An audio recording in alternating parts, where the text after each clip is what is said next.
Okay. This is NVHA 080005, our 280th interview overall. It's February the 22nd, 2008, and we're in LaPel, Indiana at the home of George and Betty Lackey. First of all, I'd like to thank you for allowing us to come and do this interview. Let's start off with the simple stuff. What is your full name? George Edward. Okay. And the George or the Edward, were those family names, or? The George was, I think, but my family, I don't know much about them. Okay. My dad, I never did see his father. I never did know any grandparents. The only grandparent I knew was my great-grandmother, my dad's mother. For heaven's sakes. Grandmother, I mean. Yeah, yeah. So I don't know too much about my grandparents. Okay. And your date of birth is January 14th, 1918. Yep. Yeah, that would make you a teenager, born in the 19-teens then. Yeah. And what was your rank at discharge? What's that? What was your rank at discharge? Well, I think I was a T3. That's a staff sergeant with a T in it. Okay. And I was technician, I guess, what they called it. Okay. But that's what I was discharged as. Well, Sergeant Lackey, where were you born? Right here in LaPel, down on 10th and Main Street on the southeast corner. Okay. But not the same house. It was the house moved down the south end, and another house had been built there, but that's where I was built. I was born. Yeah. Was that your parents' home or your grandparents' No, home? that's where my parents lived in. Okay. Okay. Well, I take it your mother was there at the time. Oh, yeah. Okay. So, what was her name? Victoria. She died when I was 5 years old. Oh, my. Hackelman was her name. Hackelman was Okay. her, yeah. I can't think of what her middle name was, but she was a Hackelman. All right. And what would you tell, do you remember much about her? I mean, you were awfully young when... No, I don't remember much about her, no. Okay.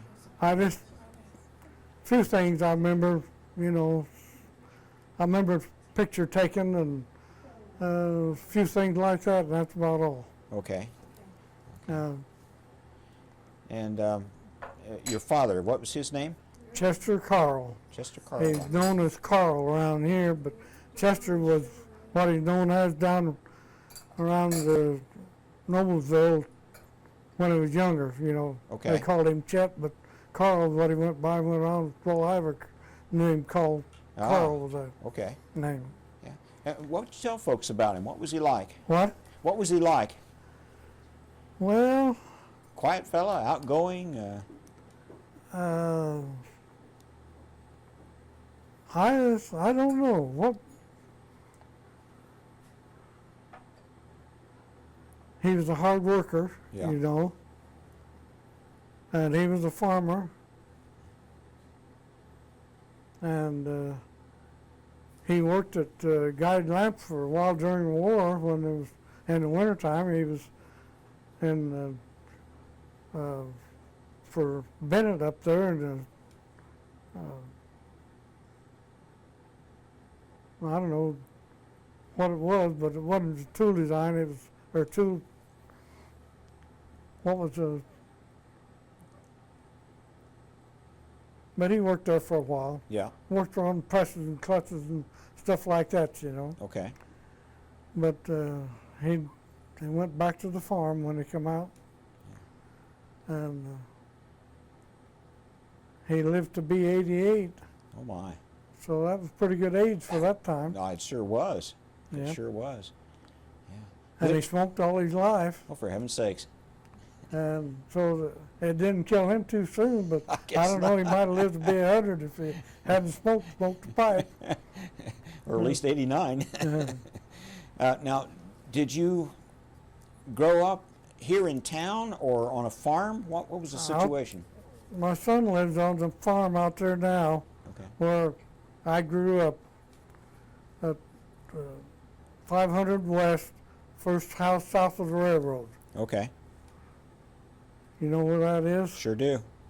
It don't look like it used to, but he added on. He built a 3-car garage and 2 other buildings and remodeled the house and everything. Still wants a barn out there to get some cattle. So I don't know.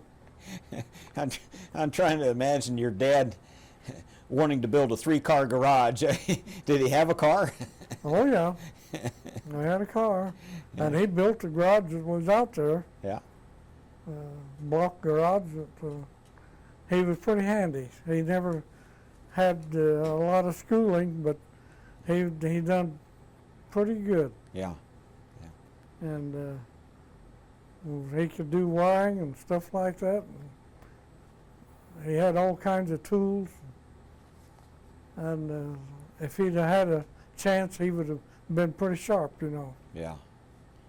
Wow.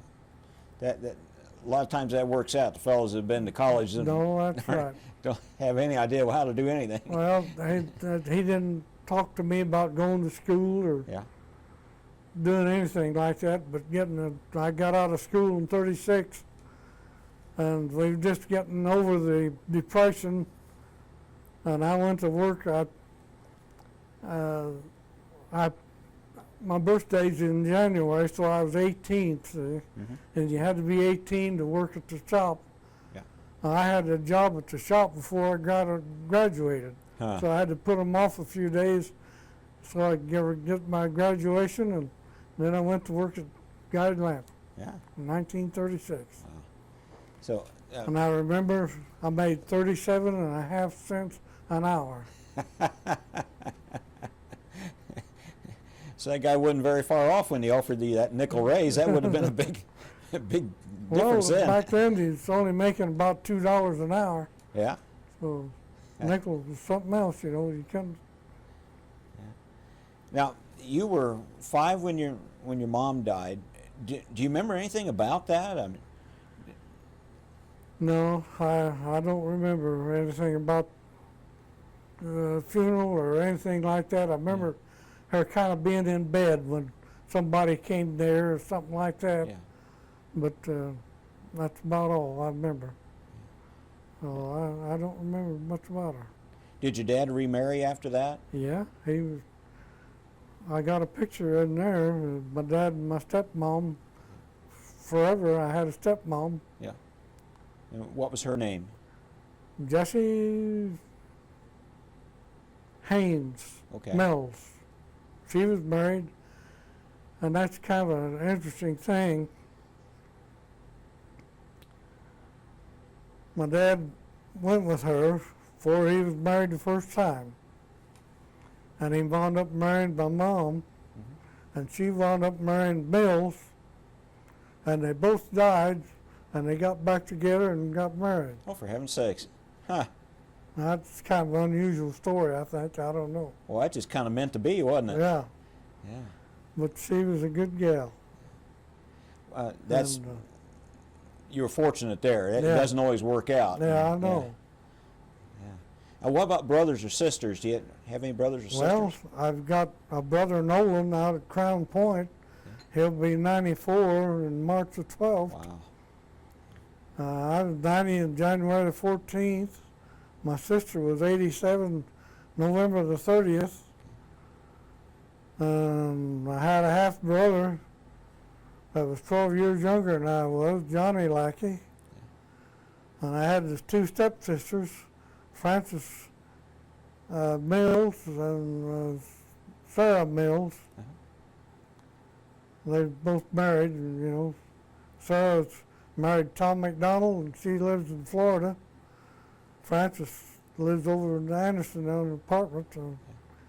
Still living. She'd be 82 in June, and Sarah will be 94 in June. Well, I'd say that's pretty good genes to Yep. be able to do that. That's right. What was your sister's name? Mary Mary? Pettigrew. Do you know That name's familiar. Grover Pettigrew? No, I don't think I do, but boy, Mary You know him, Pettigrew Wilbur? sound- Well, that's my sister.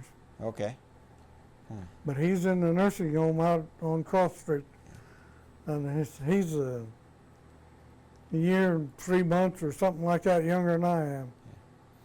Now, was your brother or your stepbrothers involved in the service, or? I didn't have any stepbrothers. Okay. I had a half-brother. Half-brother. Yeah, he was in the service. He made the Korea conflict there. Okay. So, what do you remember about growing up on the farm? What were some of the chores you had when you were? Well,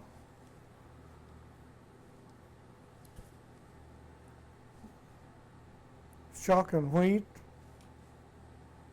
corn,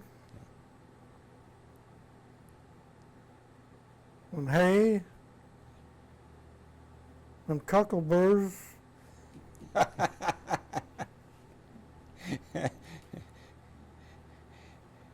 And I remember my cousin asked me, I had to help him one time and put a fill silo. Mm. And I had Jimson weeds, and they got these balls on them about like that, and they got stickers sticking out of them. Terrible time with that stuff. That's almost like picking cotton. Yeah, you know. I've heard a lot of fellows tell me that the job they hated the worst was putting up the hay.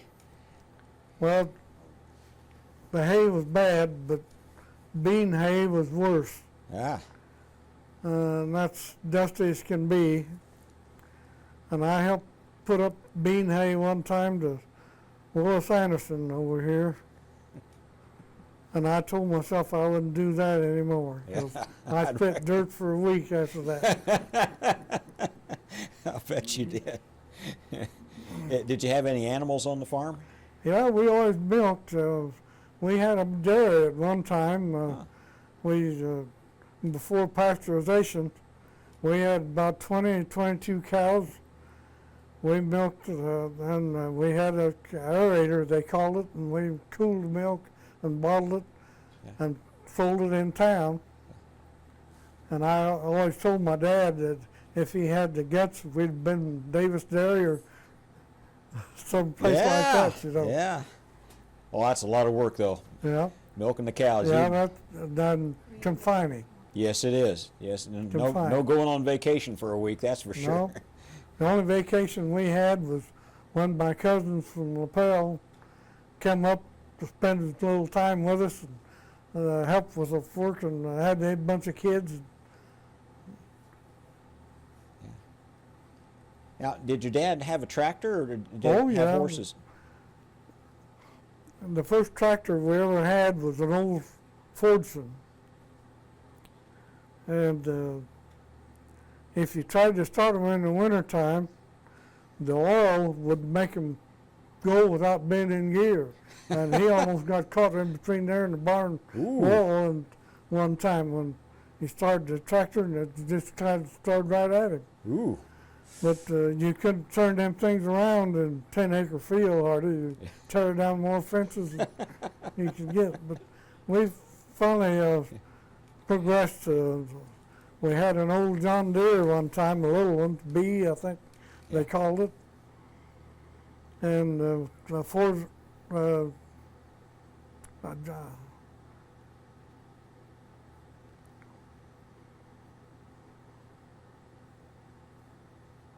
what was the Farmall? Farmall. Yeah. Farmall. And we had them for a long time, and then we went to the Farmall N tractor. That was the biggest tractor my dad had. Yeah. But we done a lot of farming with that. Yeah. And Now, you talked about electricity. Did you have electricity in the house when you were young, or? Yeah, I think we had electricity there, but I don't remember. I don't think we had electricity when we first lived there. Yeah. When we first moved out home there, was just a small house, 2-story, and I don't think we had electricity. But we had electricity. We moved away from there. We moved to, you know where the Whetstone Church is? Sure. Yeah. Across the road, where that block house or log house is. There used to be a big square house there. Mm-hmm. We lived there for 4 years. Okay. Okay. And then when we came back home, he remodeled the house, made it bigger and everything. And I think he probably wired the house in. I don't know. Yeah. Yeah, it would have been just right on that edge of time where some Yeah. people had it and some people didn't. Mhm. Yeah. I know my grandma didn't have electricity for a long time. I stayed with her when I was going to school and played basketball and all that kind of stuff. But his grandma, you know, Okay. and What was her name? Emily Castor. Okay. And, What do you remember about her? well, I remember she was a good cook, and she had a sore on her foot, on her ankle, and too bad she wasn't during this age had cured it, but that's kind of what she died from, I think. Oh, for heaven's sakes. But Now, when you were a boy, did you have any childhood heroes? I mean, it could be baseball players or someone in the community or the family. Anybody you kind of looked up to? I don't remember baseball very much. I don't remember about it too much.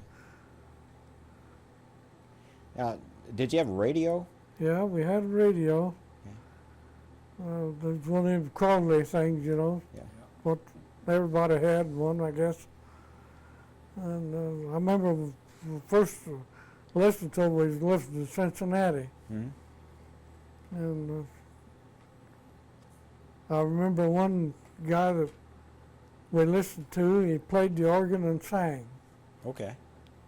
And I went to see him one time down in Indianapolis. And he was old then. But he wrote a lot of songs. And I could tell you what his name was, but I can't think of it now. But we didn't listen too much, but in the evenings we listened to it a little bit, you know. Sure. Well, you probably kept pretty busy during the day. Yeah. I started when I was, I was 12 when we moved away from there, and I was using the horses and stuff like that, plowing corn with, this was, you know, shifting on the gangs with your feet and stuff, plowing corn and stuff like that.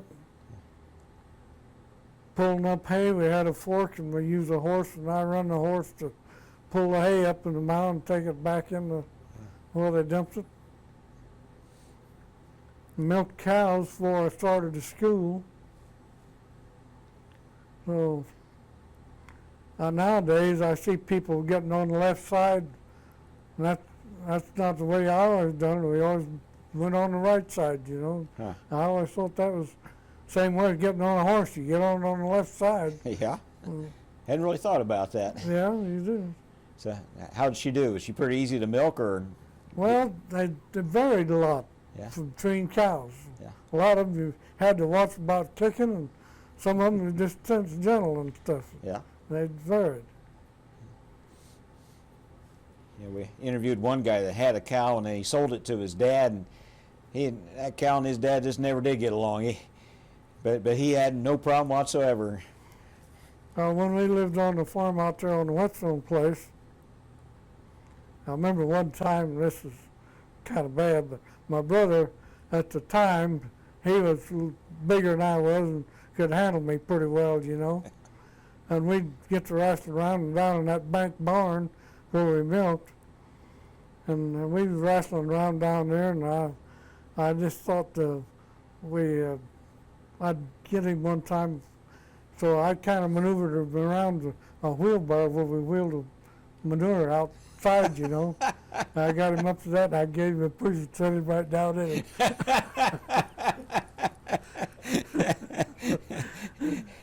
He probably wasn't too happy about that, was No, he? he wasn't.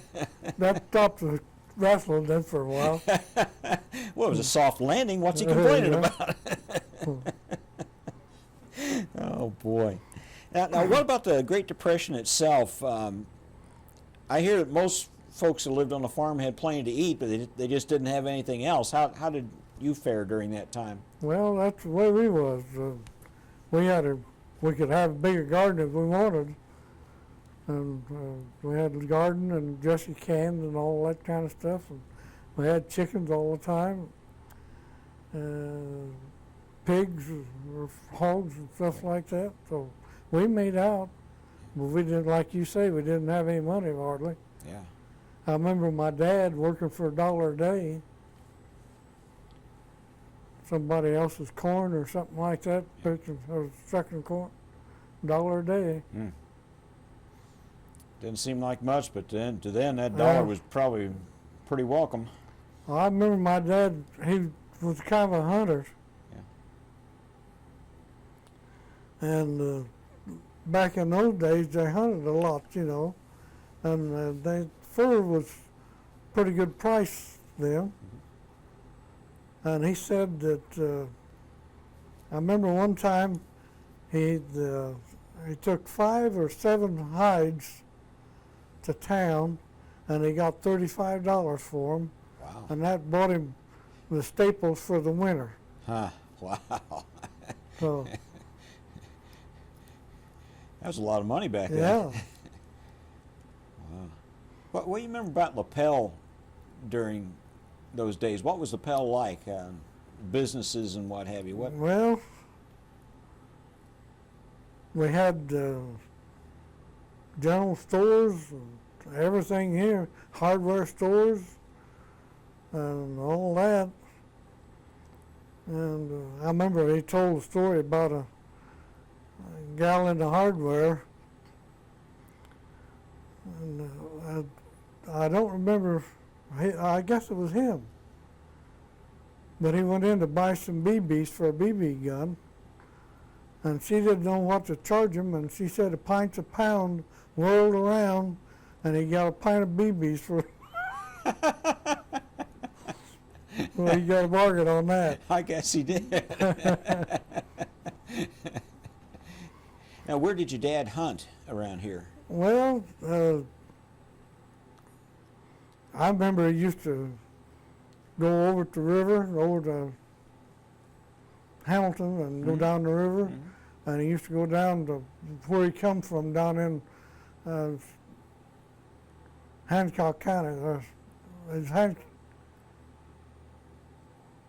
What's the county west of here? Hamilton. Hamilton County. He's down there in the woods down there, pretty close to where he lived. Okay. I used to go down there and go squirrel hunting with him. Ah, okay. And he used to like squirrel hunt. And he hardly ever brought a squirrel home that wasn't shot in the head. Huh. He could shoot. Good shot. Yeah. Yeah. Did you have a gun when you were young? No, but I had access to a gun. Okay. I didn't have it called my gun, but yeah, I had access to guns, you know. So, were you a pretty good shot, or? Yeah, I could shoot too. Yeah. And that's one of the things I remember in the Army. I don't know, they give me one of them little carbines and I'm on the rifle range, and I'd sight it and shoot, and you couldn't even tell where the thing hit at, you know. I told them, you sure need somebody to sight these things in or do something with them, because it sure wouldn't hit anything. But give me a marksman anyway. Yeah, you know, they all got marksmen, I think. Yeah. Where did you go to school? Down here at Lapel. I graduated from here. I started in Epworth. You know where Epworth is up here? Don't know where it is. You go up 25th Street to 500, and you're there. Okay. that brick building on the southeast corner, that used to be the school, Okay. Epworth School. And I started there, and we moved from there. When I was in the second grade, we moved over to the Whetstone place, Okay. and we lived there 4 years, and then we come down back out here to my house where he remodeled and everything, and then I went down here from the sixth grade on. Okay. So what was the lapel school like? Was it one school with all the grades in it, or? Yeah, they had 12 grades in there Okay. in that building, and I started with Miss Strigley in sixth grade. So what? And I remember newcomers wasn't very popular, you know. That hasn't changed a whole lot either. Now, the school at the time, was that where the furniture store? Yeah. Okay. All right. I was thinking that it looks like a school to me. I remember one time we had a guy, I won't say his name, but he was kind of a rough character, and we was in manual training. I was building that little table upstairs, you know, that I had. And I had a sander or something or other, and he wanted it, and I wouldn't let him have it. And he said, well, I'll get you after school. Yeah. So I stood out and waited on him, but he didn't show up.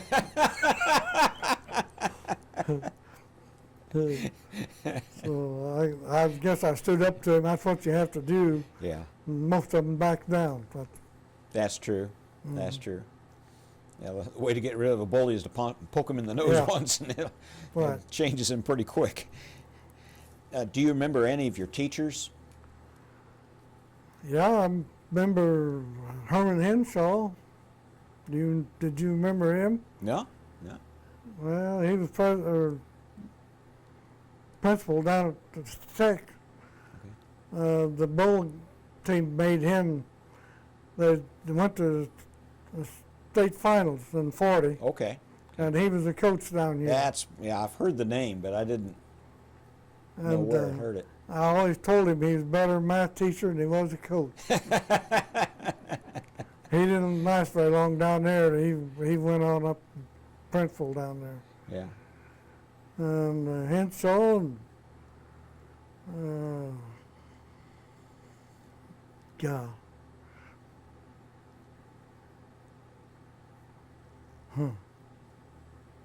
I can think a lot of them when you wouldn't ask me now. But Yeah. What about, you said you were involved in sports, did you? well, yeah, I played basketball, and of course we didn't have much of anything else. You see, we got out of school in April, and we'd play baseball and things like that, and track. If you had a couple rainouts, the season was over. That's about the way it was, you know. Yeah. And we didn't have too much other than basketball. Yeah. So, In 1932, they had a real good team there. You've probably heard of Max Branch yeah, oh yeah. and Ensko and Anderson and Ketchum and Bill Williams and all of them. They had a good. They could have won the state that year, but they did. They said Branch broke his hand or an elbow, and he played with that broken, and Alec beat him, Yeah. and went on. Newcastle beat them. Newcastle won the state. Ah. So I don't know. You can They might have whatever you done it. make out of that, but They might have done. Yeah. Now, didn't they win the state? what? When was it they won the state? Newcastle. No, lapel, didn't they?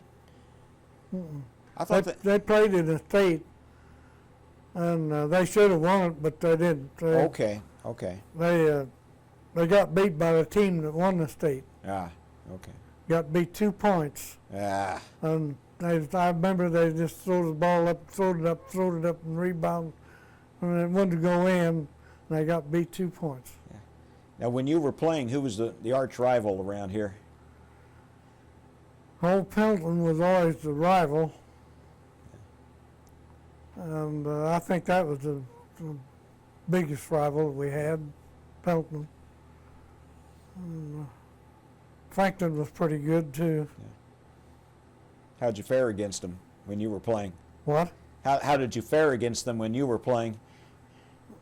Well, I don't know. We had about a half and half season. We didn't have too much of a team, but we won about half of the game. Yeah, that's not bad. But I remember, do you know the Conrads up here? They have a farm up. Yeah. Okay, yeah. Well, the oldest boy, Loris, is a good student, and he went to school down here, and he never did play basketball or anything, but he was about 6'1", and the coach recruited him, and he was a center. But we had, well, first season, we about half and half. Yeah.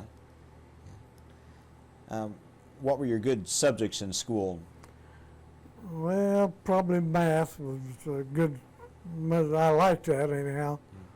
And I didn't like reading. I didn't learn to read like a lot of kids do. Right. And I was awful shy in school. My English teacher, she'd sent to me coming in after school and give book reports and stuff like that. Yeah. But I overcome that when I went to the service. I found out that the little country boys were pretty good boys all the time, you know. Yeah. It's surprising. I thought, boy, I'll be so far out there won't be anything for me, but I found out I wasn't too bad off.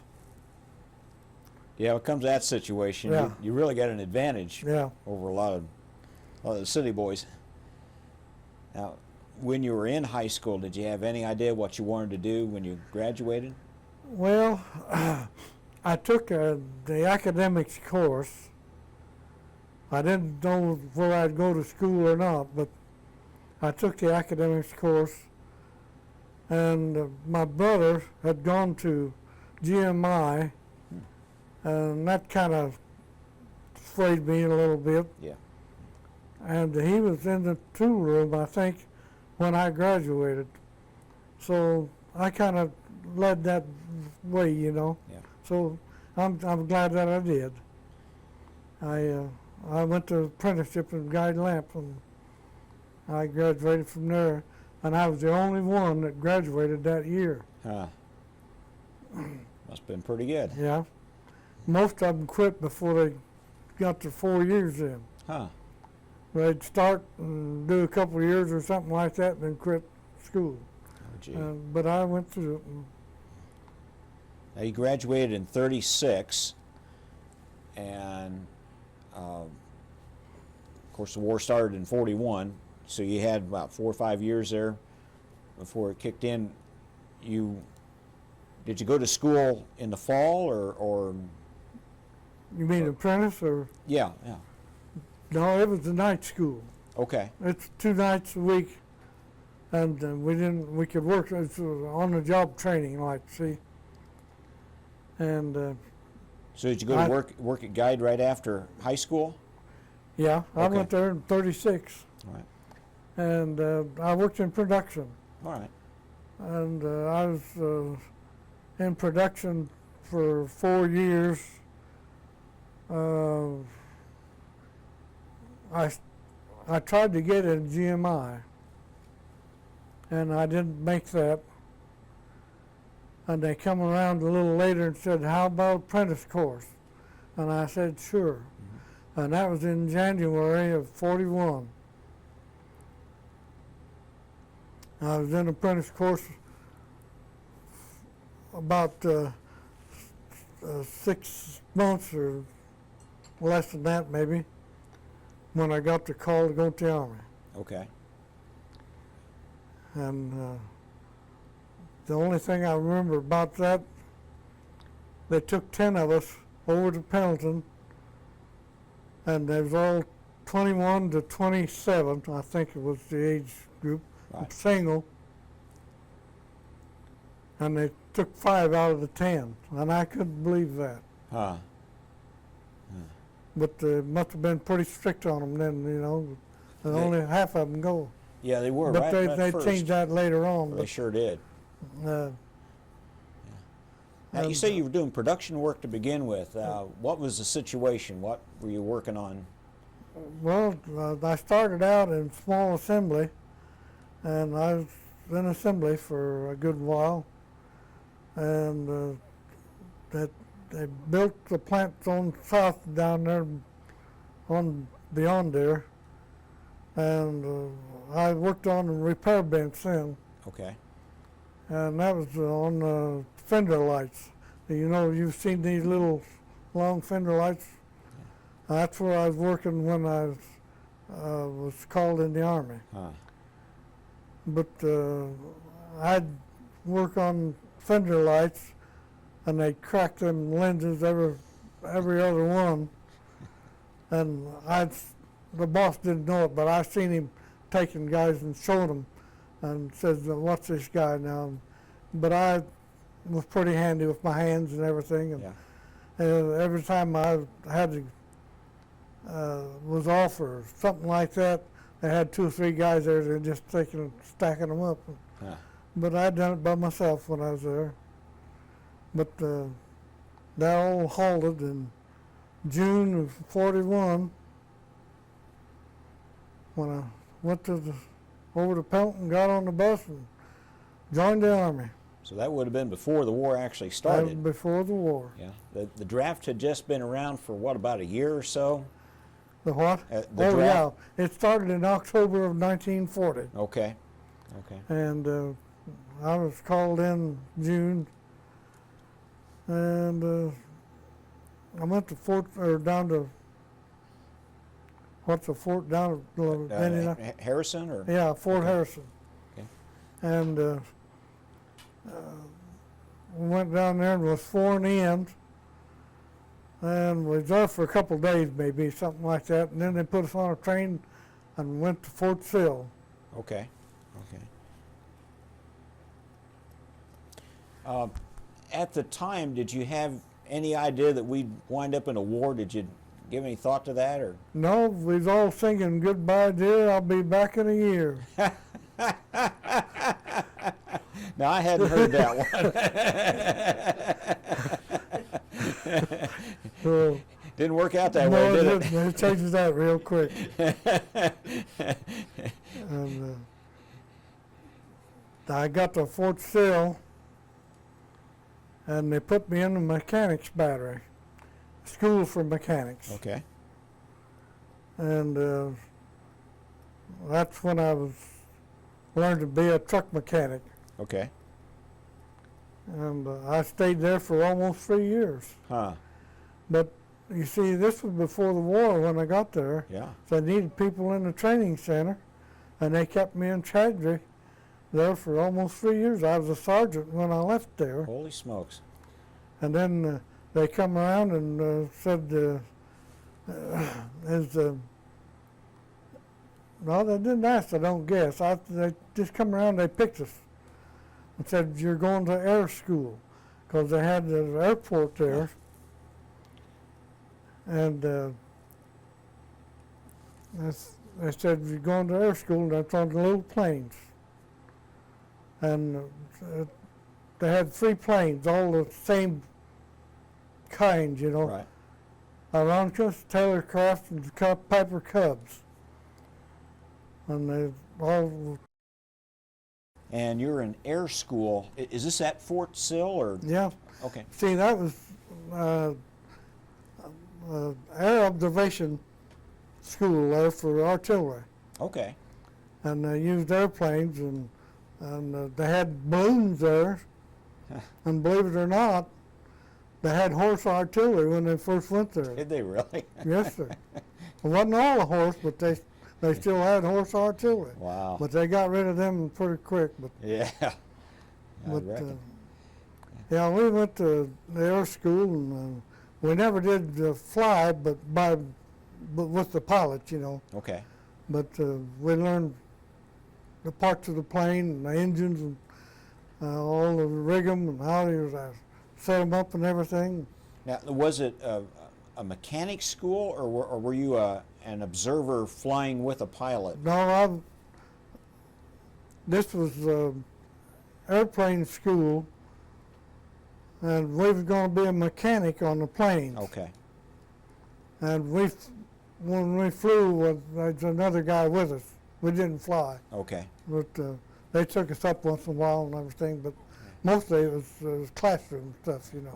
Well, that's probably the first time you've been in an airplane. Yeah, and I remember they had an air rule. I think it was 22, but it might have been a little more than that. I don't know. But when the airspeed was over that, you never did fly. Okay. And it was windy pretty much out there at Fort Sill. It was pretty much like desert, I thought, Yeah. but it wasn't desert much. But we didn't fly a lot of times there.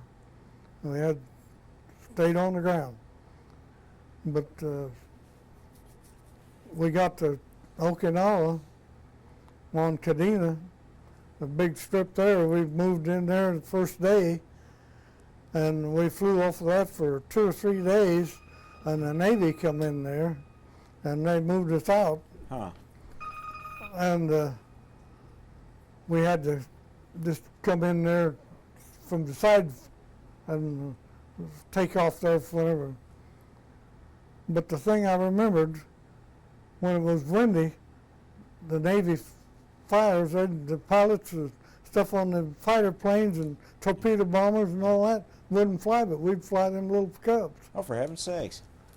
And we'd go out and be so windy, and they'd leave one of us get on each side and grab a hold of the struts and hold them down. When they come down and land, they'd come down and land, and they just go like that. Huh. The wind would just keep taking them up, you know. But Wow. we'd hold them down. Well, I couldn't understand that, but that's the way it was. you probably went more sideways than you did forward. Yeah. So, was that the first time you'd been up in a plane? When you? No, I've been up in a plane here with barnstormers and stuff like that, time or two. Didn't do much flying, but Yeah. I've been up before. I've wondered about that because Yeah. there were a lot of barnstormers came around this area Yeah. about that time. Yeah, Pete Bennett was a good friend of mine, and he knows when somebody was flying or something like that. Yeah. And we went up a few times, you know. Huh. But I remember out, you know, the Conger boys, when Conger was out there by Madison Heights, Yeah. they had the air show out there, but they had Ford tri-motor planes and Huh. everything, and Graf dirigible or whatever. I think it was Graf Zeppelin, I think it was. Oh, for heaven's sakes, I didn't know that. Yeah, they flew around there. Well, that was the 1920s. Wow, that'd be something to see. Yeah, they had the air show right there. All kinds of planes and everything. Huh. Now, I wasn't aware of that one. Yeah, That's an interesting piece of history there. I bet you the fellows down at the Madison County Society don't know about that one. well, I imagine they do, but well, I don't know whether they do or not. But I'll surprise them every now and again with something I pick up. I went to school with a couple of kids when we lived there at there by the church, up there at the corner, you know, Yeah. where they tore it down and made a rent place out of it. I can't think of the name of the school now, but Roosevelt? yeah, Roosevelt. Roosevelt? That's it. Yeah. Yeah. I know that. I went there. Huh? I went to Roosevelt. I ought to know that. Yeah. Yeah, I went to school there for 4 years. Huh. That's where I went to school, and then before we come down to Lapel. Oh, for heaven's sakes. Yeah, it's probably a little better condition than when I went there. Yeah. I expect. It seemed like a pretty nice school. We had the gym and everything, you know. I used to think that gym was so big, and then I went back as an adult and went in there and I thought, boy, this is really small. What happened to it? I used to think that we played on little gym. I played in the guide league, and I think we played on little gyms because we played around all the gyms in Anderson, and we played one year out at Anderson College, and I thought we was playing out on a football field. And it was much longer than that. Almost like Hinkle Fieldhouse. Yeah. Oh boy. So you're still in Fort Sill. You were there for how long? Well, I got there in June, and I left probably in May, I think, Okay. or something like that. But just like a little bit of being 3 years. Yeah. And we went a roundabout way. We went south down to Texas and got on a train down to Texas. And we rode for a day and a half, and we're still in Texas. But we went through El Paso and on out to California, and then we went north up through Sacramento and Portland and up to Seattle, and that's where we went to go overseas. Okay. There's a Fort Lawton and Fort Lawn. Seattle, Texas, or Seattle, Washington. Okay. And they said, where you guys been? We've been waiting on you. So we hurried up and we got on the ship. We didn't give you any time to get to know the place, Yeah, did they? that's right. Fort Lawton. I've heard of Fort Lewis. Fort Lewis was a big place, but this was just a little place in downtown. Oh, for heaven's sakes. In That's a new Seattle. one. Huh. And we got on I don't know, they said it was Belgian or something like that ship. And it hold, I think, about 1,000 is all it hold. It's kind of a small boat. And we got out in the Sound, and it was choppy and everything. And everybody on there, when they got cast off, they opened up the ship's doors, and everybody had ice cream. And everybody was sick, and it was the damnest mess you ever seen. Dude. Let's see, this would have been 43 or 44? I was 44. 44, okay. And I laid in the bunk for about 3 days, and the guys come back from chow and said they got cold cuts and stuff like that. Said maybe, so I got up and I went down and I ate a little that time and got right on the point with my nose in the air, and I was all right from then on. But I still. We got out to Hawaii and unloaded there, and they had big Hawaiian girls and all that all out there to greet us. And some trucks come down and picked us up and took us up to what's the place above the airport there, the Wheeler Field. Wheeler? What's the Is Schofield? Schofield, yeah. Schofield, okay. And they didn't have room but for a couple of, but they didn't have room for my outfit. So we went on the other side and up the kind of the side of the mountain and a mud hole. Huh. So we was flying down when we come down to headquarters or anything like that. We had to fly down and had to slip sideways to get in there because it's just a square place in the, right there by the officers' quarters and the Schofield Barracks. Well, you wouldn't want to hit the officers' quarters. No, no. That would make you very unpopular. And I remember the planes they gave us had isinglass, and the windows were just like that, and you couldn't see. So we was busy putting plastic in them so we could see out of them, you know. Okay. And I was laying back in there like this, working on the planes, and there's a couple of planes coming together right up above me. I didn't know where he was going to hit me, but they come down right on the corner of the airport, or airfield where we was at. Right. And I think it killed one guy, but one guy parachuted out. Oh, wow. Uh, Lose an awful lot of fellows in training exercises. I don't know how they come together. You know, they come in different directions. Ought to have been on different levels and everything. But Wow. What about Schofield Barracks itself? Was there any damage still left over from the Pearl Harbor? we could see the Wheeler Field from where we were. Okay. But they didn't damage the Schofield Barracks, I don't think. I didn't see any damage there, but you could see the bullet holes and everything in the buildings down Wheeler Field where they strafed and all that kind of stuff. You could see that still there when I was there like that. I've heard that it's still there today. Well, They intentionally I left didn't know it. whether it was or not, but Yeah. it was still that way. You could see the bullet holes and everything. And Did you get down to the harbor any while you were there? no, not much. I only went to town a couple times while I was there because they had blackouts.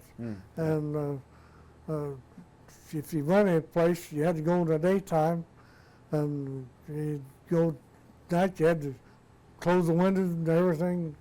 So I didn't go. I went to shows on the post and stuff like that. I saw Bob Hope out there. Oh, did you? Yeah. Okay. Tell me about that. Well, that was a good show. He had,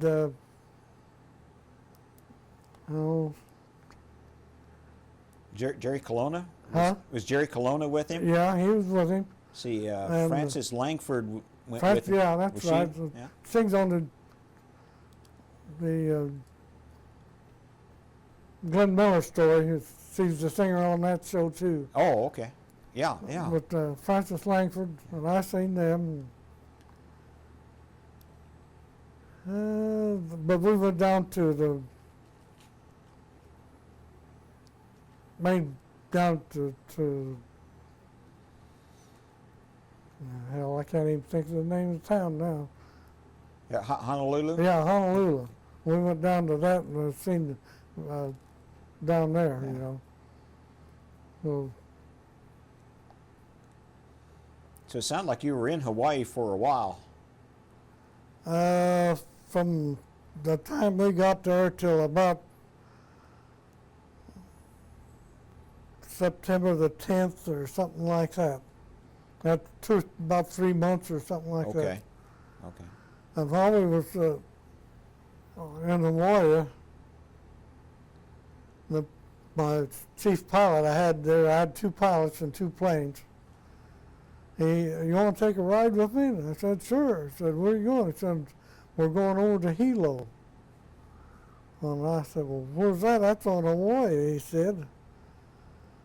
And there's a couple of islands in between there and then Hawaii, you know, if you've been there, I don't know. But we flew them Piper Cubs out over the water, and we get over the water and you just seem like you're just sitting there, you're not doing anything. Yeah. And that's the only time I ever took a raft with me when we flying. Yeah. That's Good thing to have. but we got along fine. But and one thing that I remember, one of the islands we passed was Maui, and I think it's the one that's had a what's this? Volcano maybe, or Huh? did it have a volcano? No, Go on, they had a camp on there. Leper colony? Huh? They had a leper colony around there somewhere. Well, a leper, that's it, I guess. Okay. They had a leper colony on there, and it was isolated, and they had a fence and everything, and we went, and they waved at us and everything when we go over there, but they said that when the trucks took supplies, they just dropped them off at the fence and carried them in there. Yeah. And the preacher thought that was kind of unusual. I told that over at the church one time, Yeah. you know. But they never hear about lepers anymore. I don't suppose they have them now. But they had it then. And I think we stopped there and fueled up and then went on over to Hilo. And it was just a sleepy little town, you know. It's a big place now. Yeah. And me and Buddy went walking around town and watching that they had a pretty nice little town, but we just was kind of sightseeing. We went in the plane and went back, but I kind of thought that was a kind of an unusual trip, or it was then anyway. We got over the water, you know. That's true. And then come time to load up,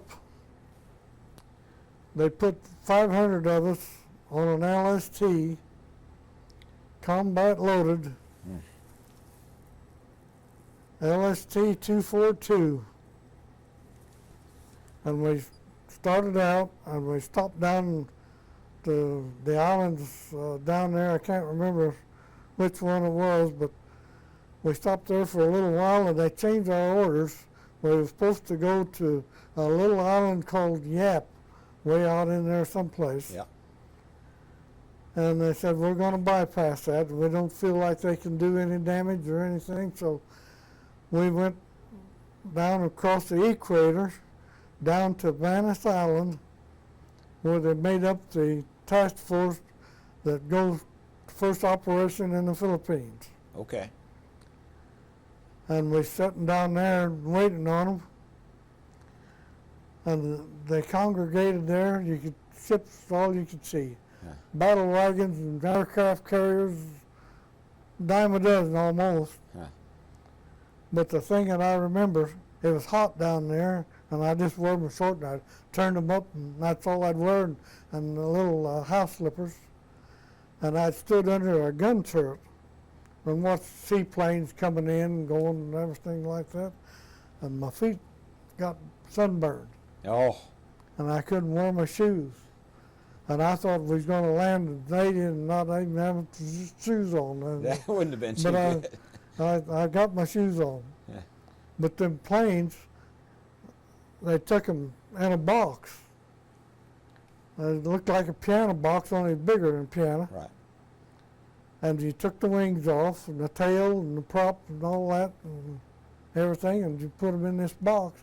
And it was just a box, so and it took them like that. And we got, when we unloaded them, they had to put them on a truck and take them in and pull them out of there and put the wings on, tail and all that, and put the prop on and everything, you know, hook everything up, and then you're ready to fly. How long would it take you to put a plane back together? Well, I got mine back together the first day. That is, we unloaded. Now, the way we unloaded, we had to trade with the infantry. So we'd go to the APAs, and the infantry would come over to on the LST, and they'd go in and unload them, and then they'd come back, and we'd come back on the LST, and they'd go in and unload us. Okay. So it was long in the afternoon, late, when we got unloaded on the first day. But the next morning, I got my plane ready to fly, and the pilot flew off of the beach, really, right off the beach first. I think it was the newsman wanted to take pictures and stuff. Yeah. But he flew right off the beach, and just sand beach, you know, all over. So that's pretty good. But the thing I remember, while we was on the beach there, there's a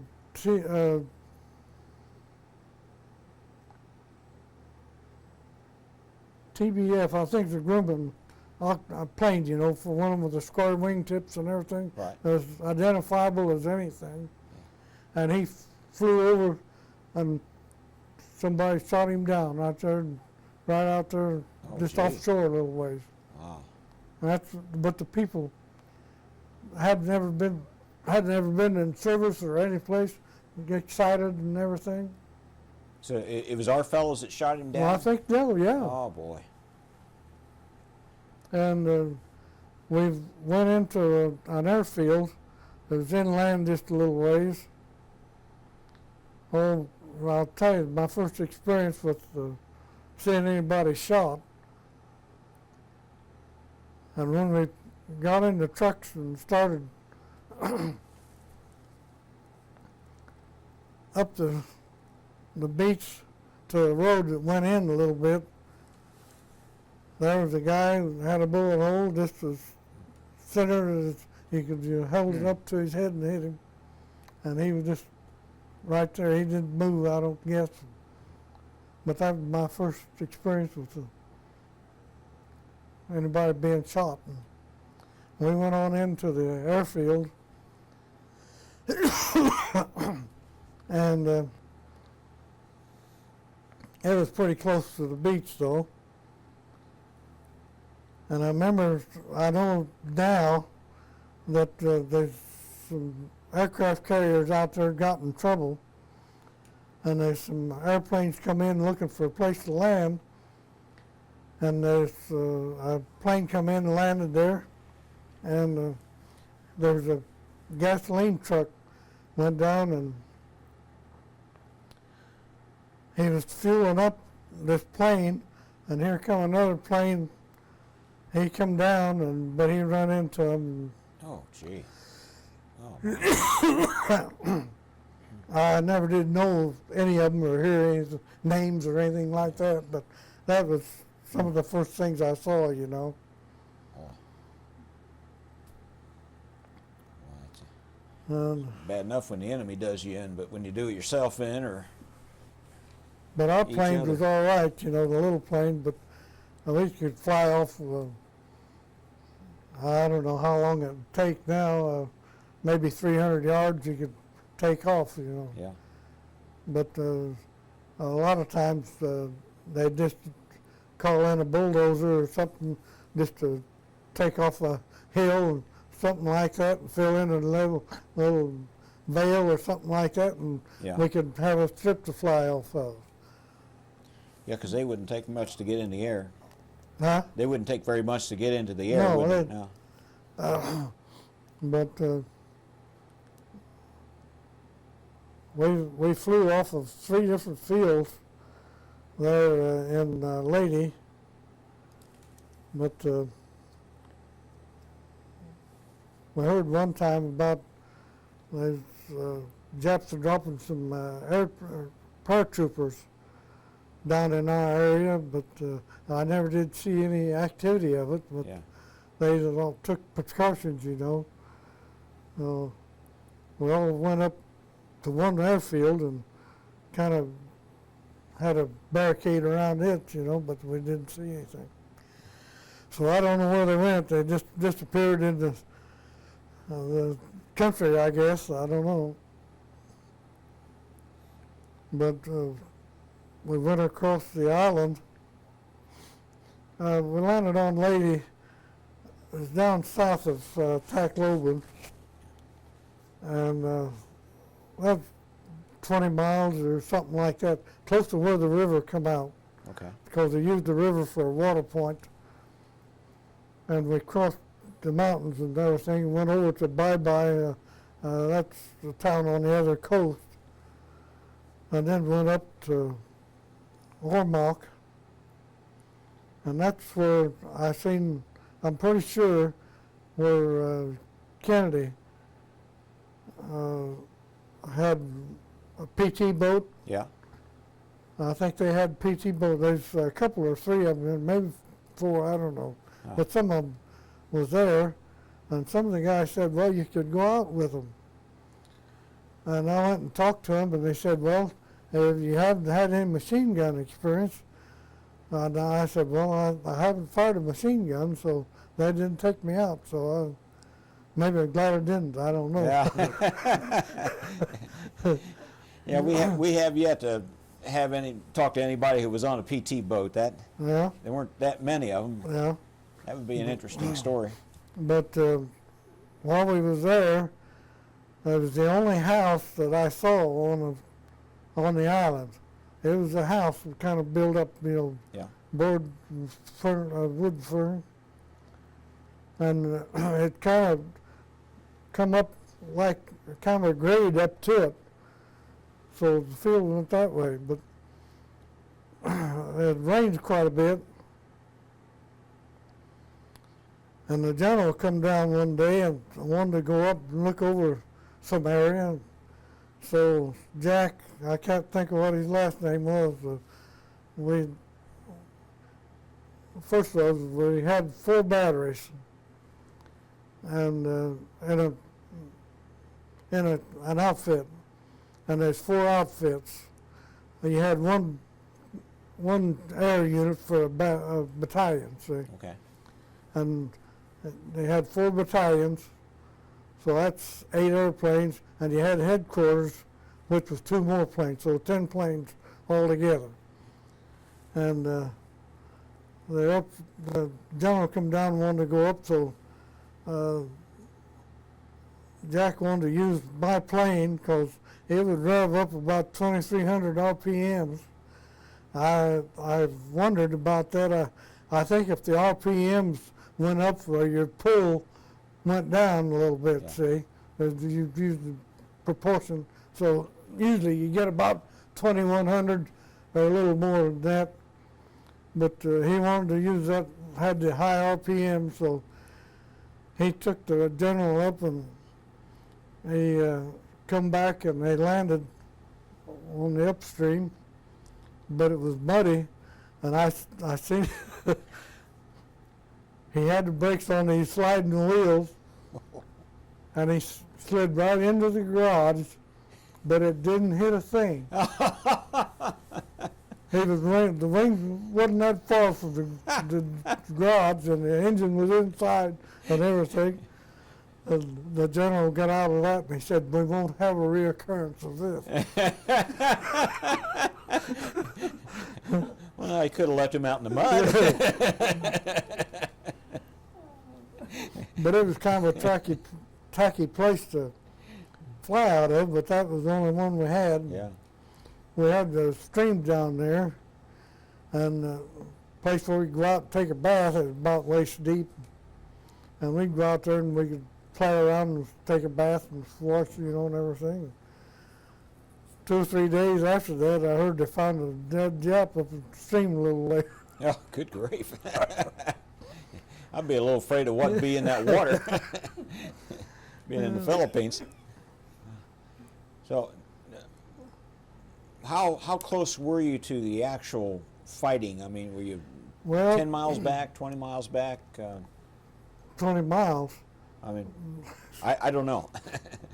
Well, on Lady, they said there's infantry on the far end of the field.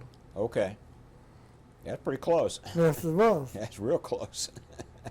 And the first night, the artillery set up right there on the beach firing canister. So it was right there. I didn't know where I was going to go. Couldn't go back. Yeah. So we was right on the beach. Wow. But generally, it wasn't that close. No. But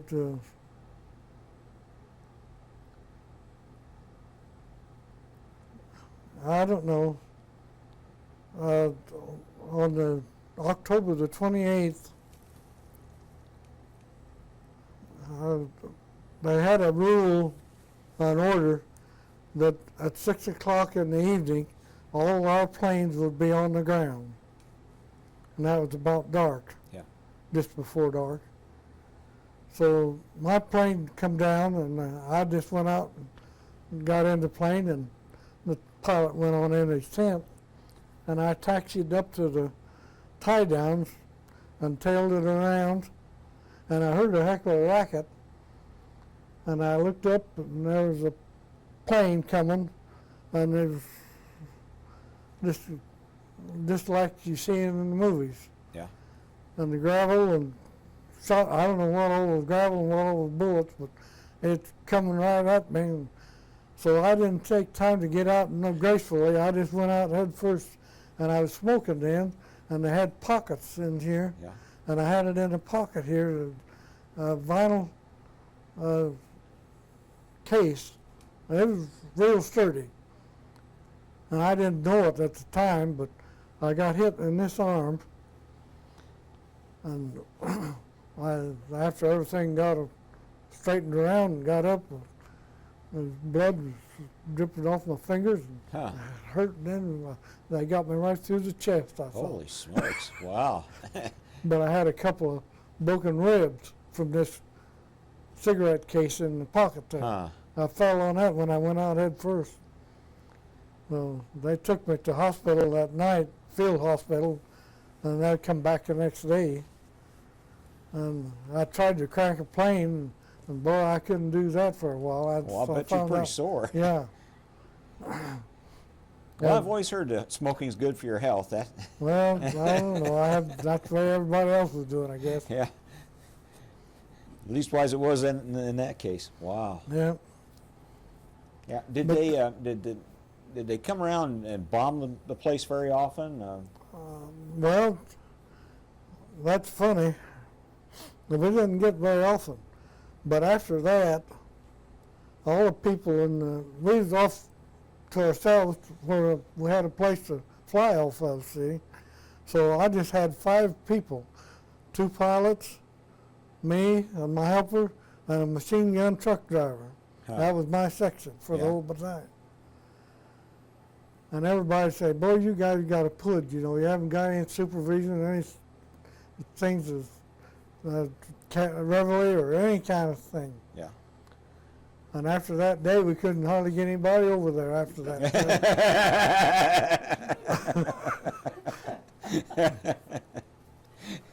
That's funny. Do you remember any of the fellows in the group by name or anything about them? Yeah, Lawrence Zimmer was my assistant, or whatever you want to call him, and he lived at over in Iowa, south of Dubuque, I think it was. And he was a real good guy. But he joined the outfit, or was in it, and they'd been into, you've heard of ADAC and all these places up in the islands off Alaska? Yeah. Yeah. Well, he was there. Oh, okay. Okay. And but I had missed those operations, and but he was in that. He said that was the worst place you ever seen. Well, I bet. The tundra up there was just grass. There's one tree, I think they said all it was, and they'd drive stakes down to try to take the tent down, and they'd just pull out, you know. Yeah. And it's just all the time, this terrible place, you know. Yeah. And they went to the islands down there off south of Hawaii. What was the islands down there? But there's some islands, and they went down. Trying to think. Gilbert's, Marshalls. Trying to think what was Marshall Islands, I think. Marshalls. Yeah, Okay. Arias. that's. But they had that operation, and they back to the war. You see, when I joined them, Okay. they seen some rough times. Well, Alaska and Hawaii. I think there'd be quite a contrast Yeah. there. But I lost one pilot, Okay. and he was a nice guy from California named Davis. and he was on operations, you know, up kind of in the mountains, in pineapple fields, naturally, out there. And I wasn't with him that day, but he had an observer, and I know what had happened was pilot error, but you can't, I didn't see it, and I don't know, but that's what happened, because he cracked up and his plane caught fire, and he was burned real bad, and he lived 2 or 3 days or something, gee. and he died from the You hate to see terrible that. thing. And I got a new plane back then. I went to his funeral, and he was a Catholic. You neither one of you Catholic, I reckon, or not? My wife is. Huh? My wife is. Oh. Yeah. Well, I up and down, up and down. I know Jesus. I know.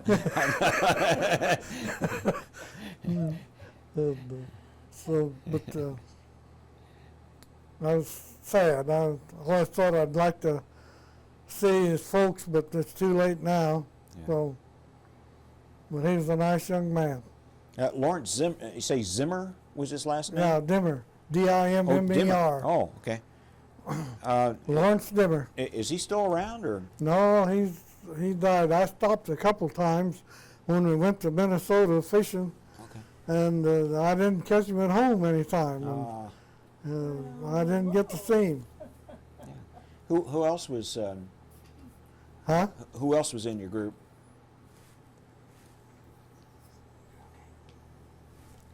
In the group. Yeah, you had. You had Lawrence and you had. Oh yeah, Davis. well, Larson was my senior pilot, and Davis was the other pilot. Okay. When he was killed, I got a guy named Miller, and he was the pilot. Okay. And that was the pilots. And, Tucker was the guy's name that was the machine gun and the trucker driver. Okay. And we had one machine gun. He set it up and shoot him. I don't know whether he ever hit anything or not, but he had the job of doing the machine gunning. But that made up my 5 people battalion figure, see. Well, you get pretty close to a group of fellows when you're just. Yeah, sure was. That Mhm. it's not We like the lived right policeman's coming in together. and out. We lived right together. Yeah. What was that situation? Were you living in tents, or you had a barracks, or Well, what? no, we wasn't in barracks. I was old tents. Okay. And well, I had the Miller was Jewish, Yeah. and I didn't get along with him at all. And he didn't like me apparently, because he tried to court-martial me. Oh, good grief. And he wrote a letter to the, I think it was the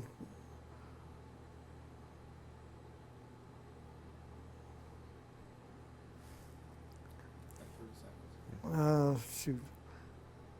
He was the officer of the battalion anyway. He wrote a letter and had me take it over, and I didn't look at it. And I give it to the well, he wasn't a general. The next thing to a general. Colonel, or? Colonel, yeah. And and he read it and asked me a few questions, and I was so mad. I got to crying. I get to bawling when I get real mad. Yeah. You're in this court-martial situation. You got. Well, after the general or the colonel read the letter, he asked me some questions, and he told me to go back to my outfit and tell the lieutenant to come see him. Well, I didn't know what he wanted to see him about, but I went back to the outfit and told him that colonel wanted to see him over there. But in the meantime, some of the other pilots come to me and they said, hit him and hit him hard, and most was he started it. Oh, gee. So that made me feel pretty good. He wasn't a very popular guy, No, was he? he wasn't. But he went over to see the colonel, and I had guys tell me that heard the argument that they was having. He said they really got loud. Ooh. And he said the colonel really read him out. Hmm. And I never had any more problem with him, but I never did like him. Yeah. Wow. So, and then my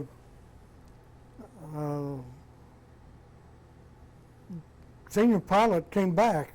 The senior pilot got hit in the shoulder pretty bad. He was down to Hollandia, I think it was, to a hospital down there. He was gone for 2 or 3 months. And he came back before we loaded up to go to Okinawa. Okay. And so I had him and Miller then. And we loaded up. And we loaded up, and I had my stuff all loaded and everything, and I thought all settled.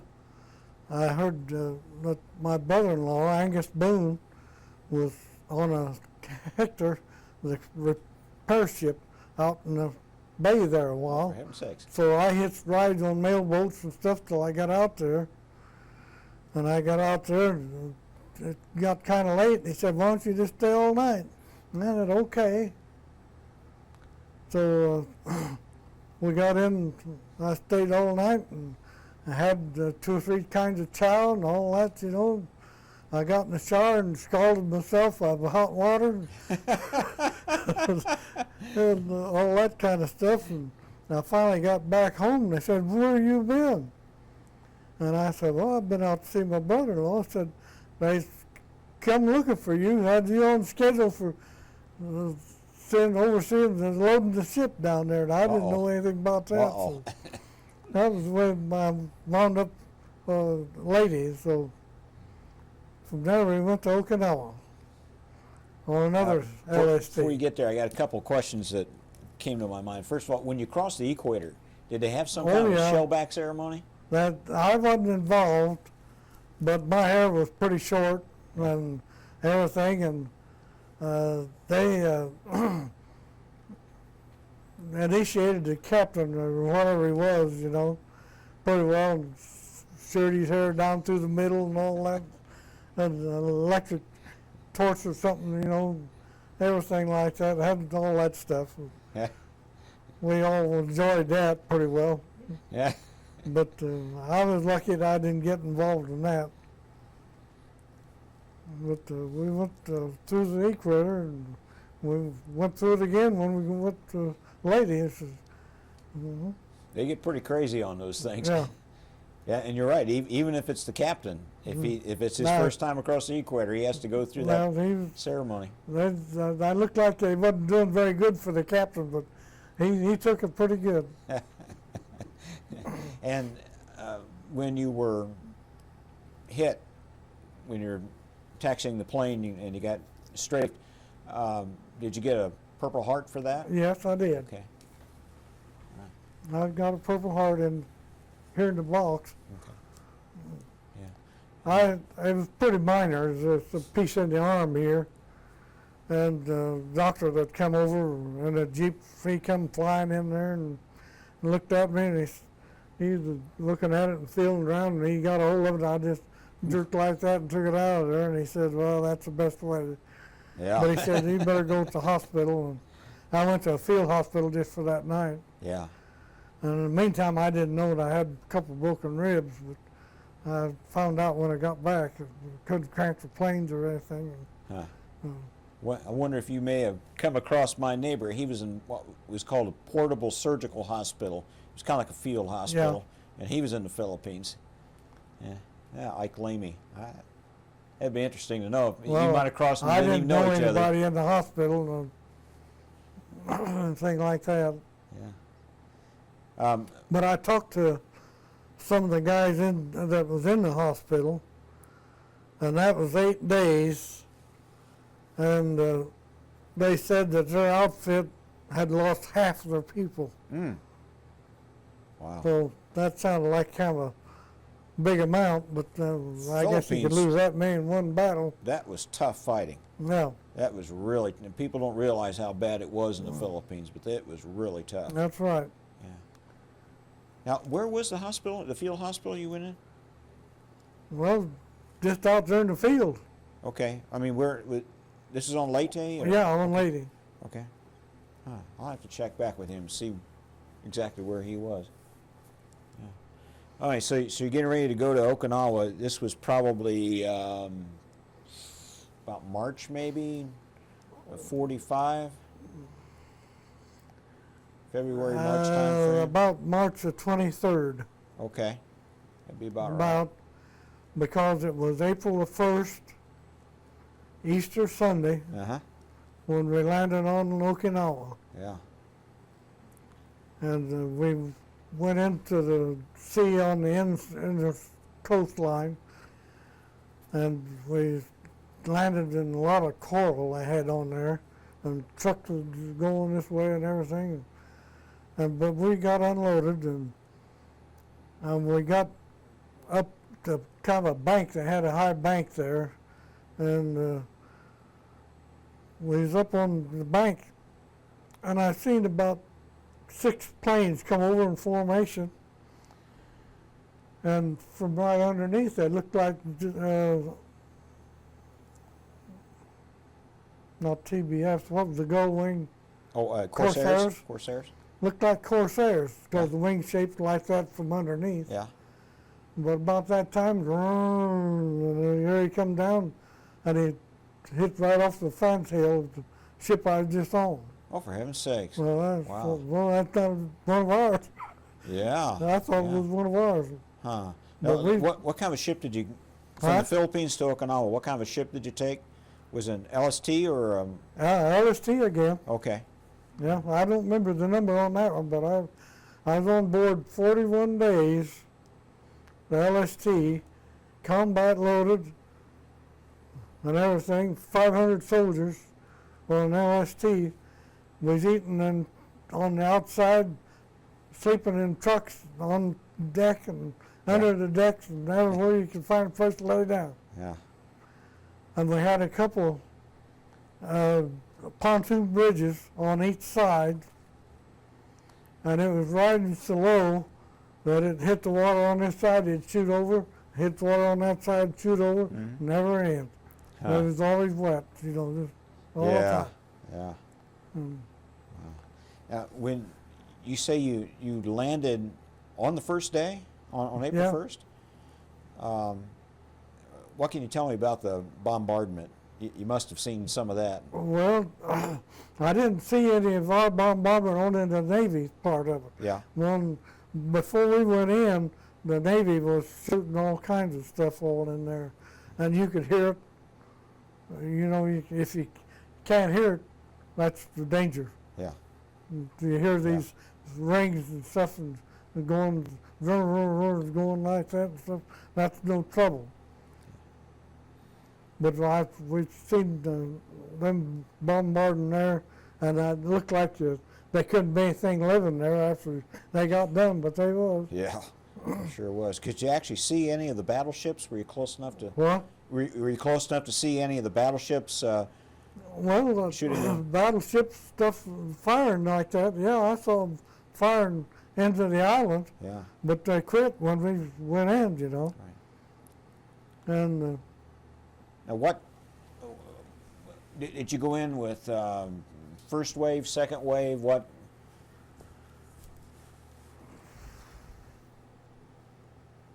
well, the first wave of artillery, whatever what you want to call that, Okay, I don't. okay. But the infantry goes in first. Yeah. So. But we went in with the wave, went in with artillery. You went in pretty close right after them. Oh yeah, we first went one, in yeah. just as soon as they unloaded the infantry and got back and they got loaded up. Well, we went in right behind them.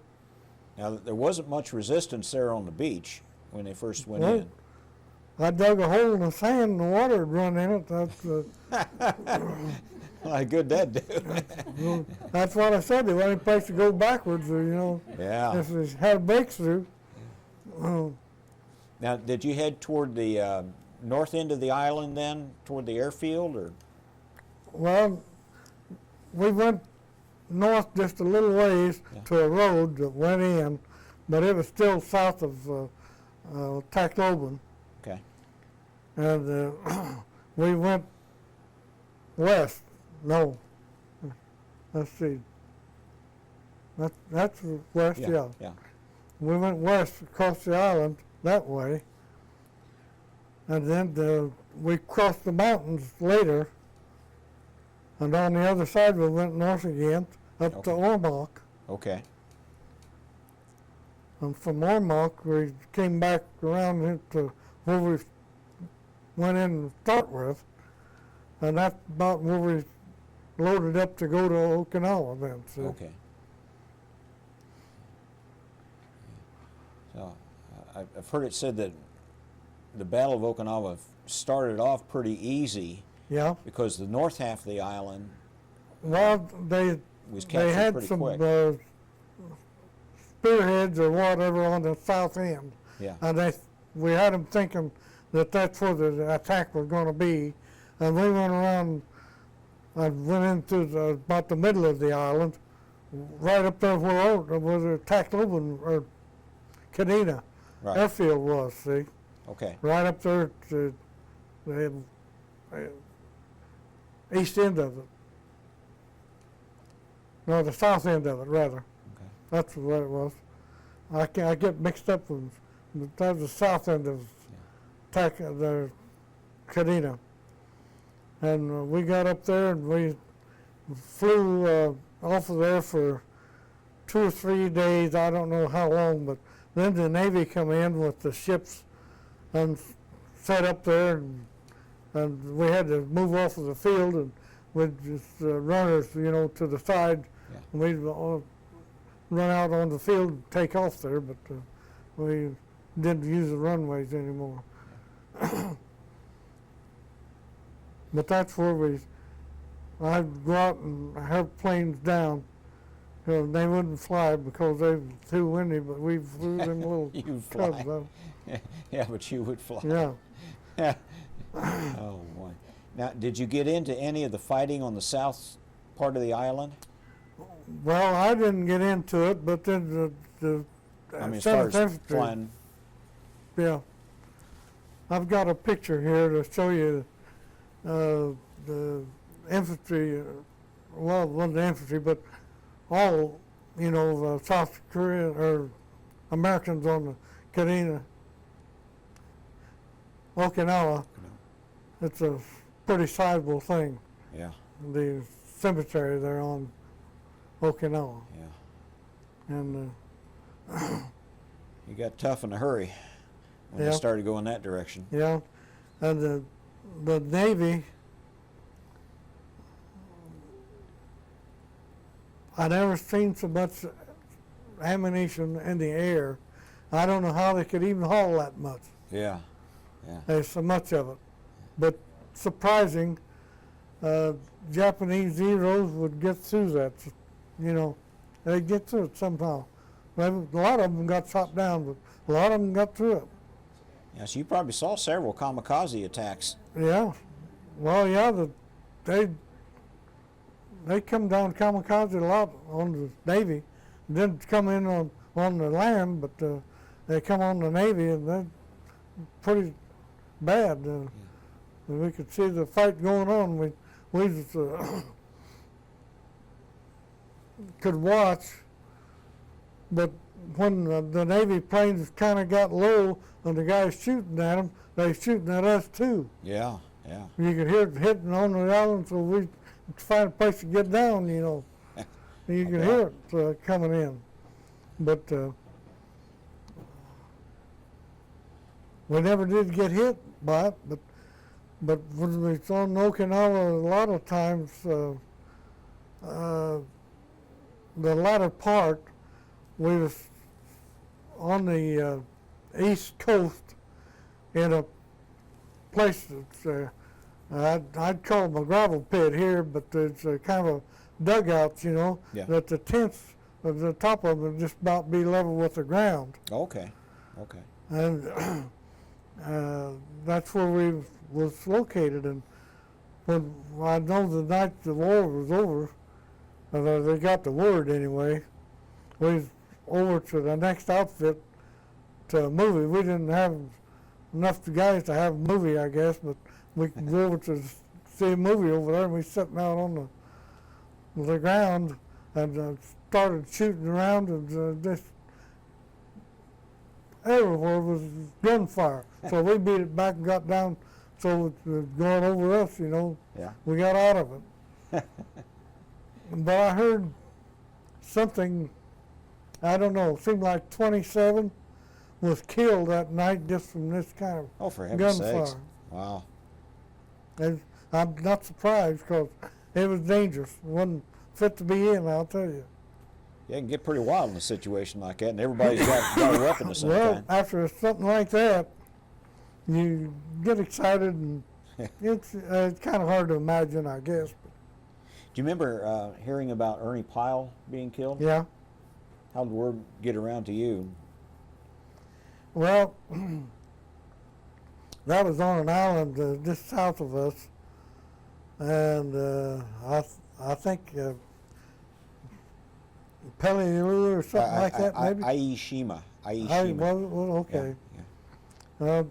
He got killed, and he wasn't on Okinawa much, I don't think. No. I don't think he got there. But we had, what was the general in Asia? You what, Buckner or? Well, that was our general, but the general was in that went up through India and over into Stillwell? Stillwell, yeah. Okay. Stillwell Yeah. comes on the island, and he was landed on my airfield there, but I didn't see him much or anything like that. But he was just there for a little while. He didn't come over and ask your advice on anything? No. Oh, I tell you what, that guy, he was awful antisocial for some reason. In all this kicking around, did you ever come across MacArthur? No, I don't think I did. I saw pictures of him going into Lady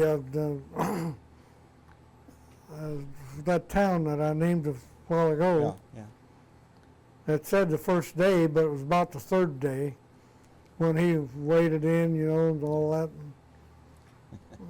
You know, the guys in the eastern operations thought MacArthur was great, Yeah. and the guys on the western sure thought the other guy was great. I didn't think much of it.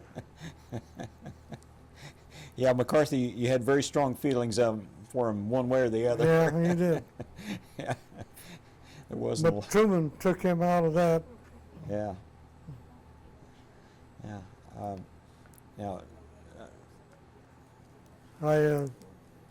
Now, now Buckner, General Buckner was killed on Okinawa. Yeah. Yeah. Did you hear about that while you were there? Yeah, I was hearing about that. Yeah. He was in his Jeep or something when he got shot, I think. Yeah, he was at an observation post and fairly well guarded, but the guy just got a lucky shot in and got him. Yeah. Did you fly over the south part of the island any? Yeah, that was the south part, yeah. Now what kind of things did you see while you were flying over there? Could you see the battle going on? No, I didn't get to fly over the battle part of it. Okay. See, the pilot and the observer went in the plane. That's all the room there was. Okay. But now after the war was over, I flew with my pilot down to observe the Japs that were still there, that they wasn't amassing something or other, you know. Yeah. But we would go every morning and every evening and see if there was anything like that. But that's all I ever flew over that. Yeah. But I've seen them jump off the cliff down and commit harry-carry instead of giving up. That's, Yeah, they had this crazy idea that if they were captured, we would run over them with our tanks. And it's just, But while I was on Okinawa, after we crossed the island, and the first place we flew off of was kind of pasture field, looked like, and they just bulldozed some places and filled in some places, and that's where we flew off of. And we had some tripwires put around there, and the first thing was, I think I was about as cold as I ever was when I was on that. It wasn't freezing, but it was just rainy and wet, and it was miserable. And we couldn't have a fire, couldn't have anything, you know. So there's a little village off over there. So the guy said there's some mats over there, would be pretty good insulation. So they brought them back and we put them on, and we were digging and scratching, and them things were just full of fleas. And another time, off to our left there and right a little bit, it was kind of hilly. Almost looked like he kind of formed maybe, but where those hills, they had caves in there. And some would go straight through and come out on the other side, and some would go and come back in. So me and a buddy, Lewis Hyatt from Muncie, said, let's go over there and see what we can find, see if we've got any souvenirs or anything in there. And the war was down in the southern part, and we didn't have any activity up there. So we went over there, and we was going in these places. We had flashlights where you couldn't see in there. And flashlights and our gun, we'd go in, gun in one hand and flashlight in the other. And we went back in there and come around and see a few things and stuff, you know, trash, like been people living in there. And come chow time, they said, let's go back, it's going to be chow time. So we went back, and while we was eating there, they come running in, and one of the guys from my outfit had went over there, and we went over, and it just went one place farther than we did, and ran into two Jap soldiers. Oh, for heaven's sakes. And he's got sabered to death. Well, not to death, but he lost a lung, had one lung that was bad. Oh, gee whiz. And they had to, they took him out, some back to the States, I think. But I heard that he lost a lung and everything. Well, they sure know how to use those swords. That was bad. So, wow. Well, you came that close. yeah, that was that was one of about 3 times that I can remember that I could have got it and not been surprised, you know. And another was I don't know whether it was the time I went over to see the colonel, but I was by myself, and I was coming back, I was crossing the strip of these steel mats. They have steel mats they put down, you know, and I was right out in the middle of that strip, and I looked up, and here come a Zero heading right straight for me. Oof. And I know he's just ready to turn his guns on. So, but I hit the ground and brought up in a little, not as little as I could, but about that time, here comes P-40 up behind him, and he veered off and shot him down a little ways on out in the mountains there. Always glad to see the cavalry come Yeah. in. I think it's another time, but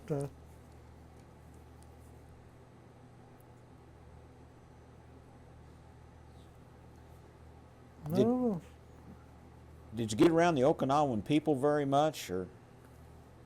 No, See I 'em didn't at talk to them or get with them or anything. They didn't come. The Okinawans didn't get with us for anything. Now in Korea, we got kind of friendly with them. Yeah. Because this was occupation then. See? Right. But they stayed pretty much away from us. And all I seen was some Okinawans working out in the field, and something like that. About all I ever seen any of them. Did you come across any Japanese soldiers that might? Did you come across any Japanese soldiers that might have been scavenging for food or something? Well, no, I didn't. Okay. But there might have been some Japanese that infiltrated, and you couldn't tell them from any of the others, you know. Yeah. But there were different classes of them. The regular home people, or like the Hawaiians. Yeah. The local people were short, squat, stubby people, and the visitors was all French and Russian and stuff like that. Yeah. Tall, and you had good-looking women. Yeah. All of them. Korea had good-looking girls, but the lower class people didn't look like that. They looked like our blacks almost, you know. Yeah. Yeah. That's the way it was. It's a very poor island. Yeah. So the war ended while you were on Okinawa, Yeah. and I suppose you heard about the atomic blast Oh, yeah. while you were there. We heard about that and yelled and screamed because Japan was the next thing on the list. That's all there was, you know. So, You'd have been there too. yeah, I'd have been there. So what's your thoughts on invading the home islands? After seeing Okinawa, that was a pretty good prelude to how bad it would have been. Well, once occupied as Japan would have been, Yeah. so I don't think you can make a comparison there. I don't think, because Japan is highly populated, and it'd been a massacre if they'd have had to land in Japan. Yeah. Well, you But, said that you saw them committing suicide, so Yeah. they wouldn't have given up till. No. Well, after they'd given up, I think maybe they might have then, Yeah. but I don't know. I can't say. You're probably just as glad that they dropped those bombs and you didn't have to go It in. sure was.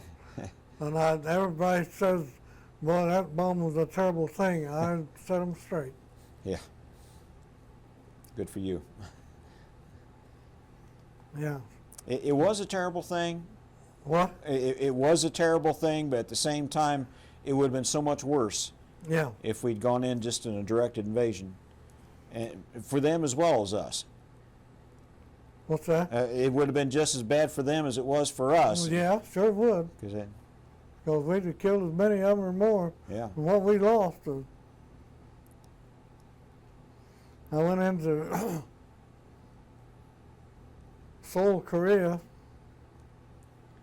and we was just looking around. You know, we was in occupation, no problem there. And there's a big building. That was the first big building I'd seen. And it was 3 or 4 stories high. And they had a dance band and a big dance there, you know, all that. We couldn't talk to anybody or anything. We went to the restroom, and I heard giggling and carrying on. And it sounded like it was just right in there where we was. And I went out and went through, and it was right side of we wasn't in the same place, but right side of it was the girls. And there was slits in the floor for whatever they had yeah, for a disposal. not much luxury in that. No, it wasn't. And And I was trying to talk to some of the girls, and I couldn't get through to them, and I asked her where she slept at. Yeah. They know what that meant. That could have got you into worse trouble. Yeah, it might have been. I don't know. Now, you were on Okinawa when the war ended, and from there, did you come back home, or did you go? No, I went to Korea and then from home. Okay, all right. And the reason you were in Korea was to Occupation. to repatriate the Japanese troops and get them out of there? Well, we had to fly, so we had to be for an airfield. And it was down along the river, and it was a Yongdong Po. You heard of that maybe, I don't know.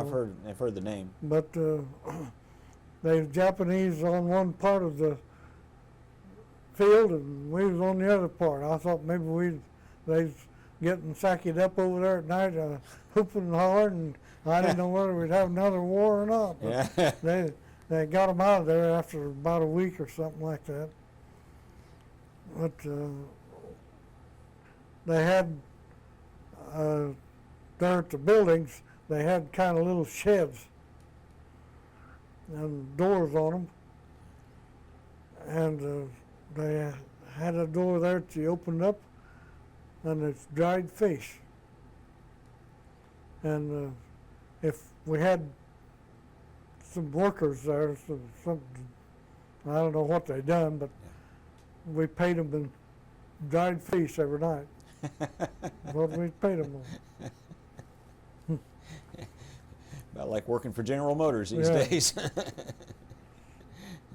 We went to town,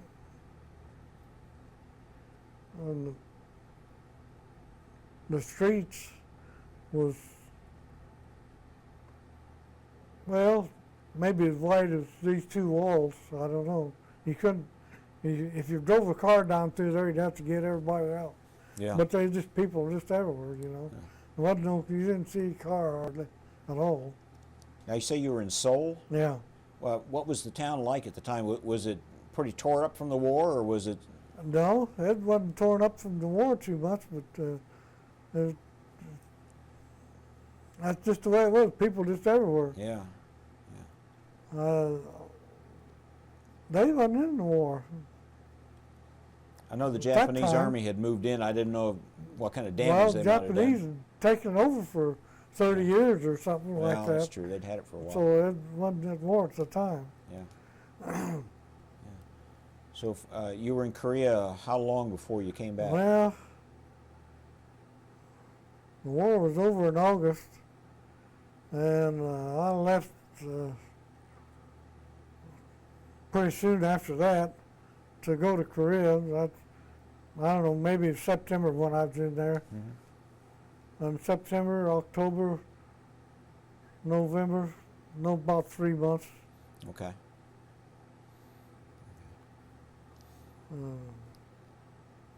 I went to depot there in Yongdong Po, and all it was this big building, and guys built it all over the place, on the ground and all over. But they finally loaded us on the USS Gordon. And it held about 5,000 troops. And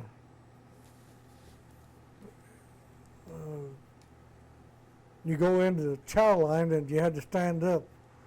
There wasn't any chairs or anything. You stood up to the little tables along there, you know. A place to hold on to. So you and they started out, they was giving us 2 meals.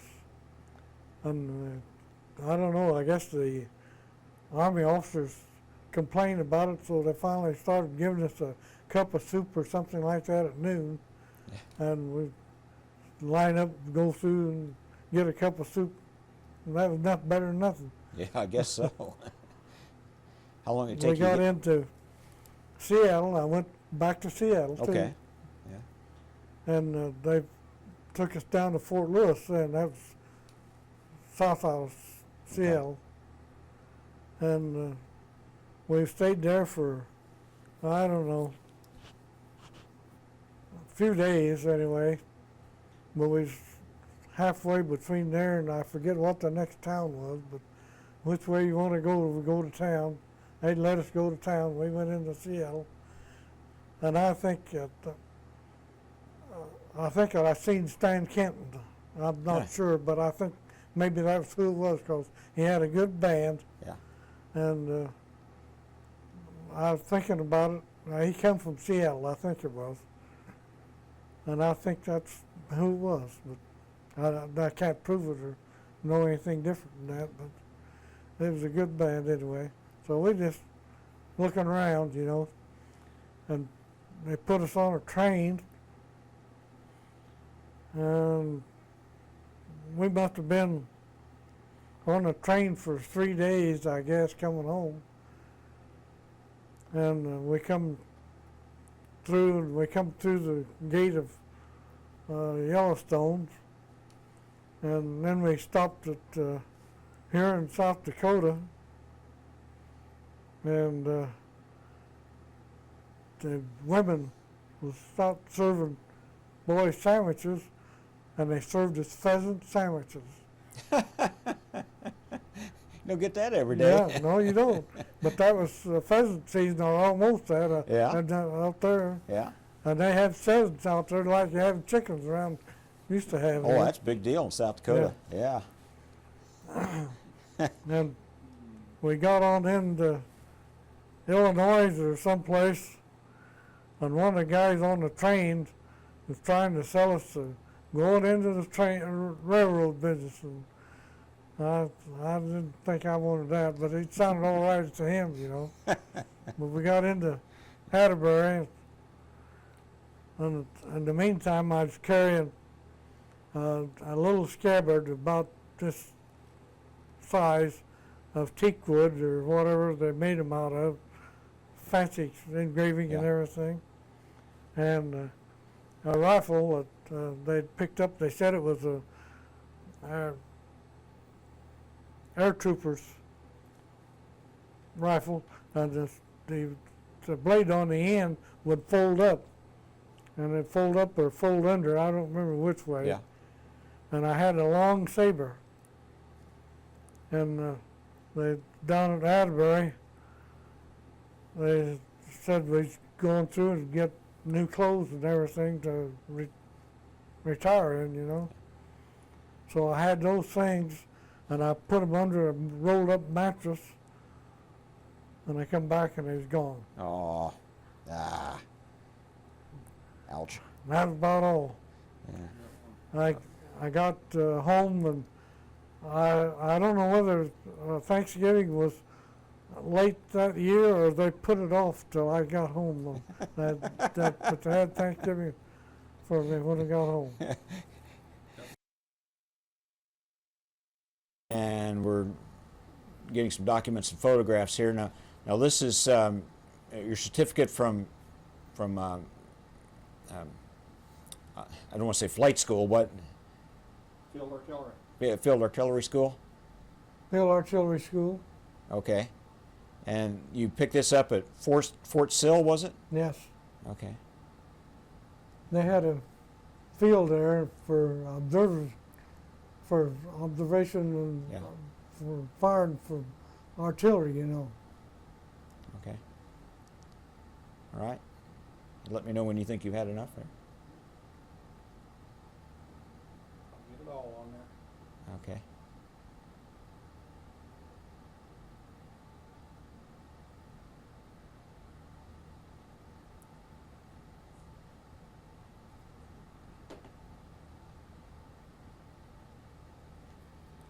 Okay. All right. Now this is your certificate for promotion to T5. Yeah. Okay. I got things like that, I guess, for no stripe or anything, and then a stripe, and then a no stripe, and then a stripe. Yeah. All the promotions clear up to T3. Yeah.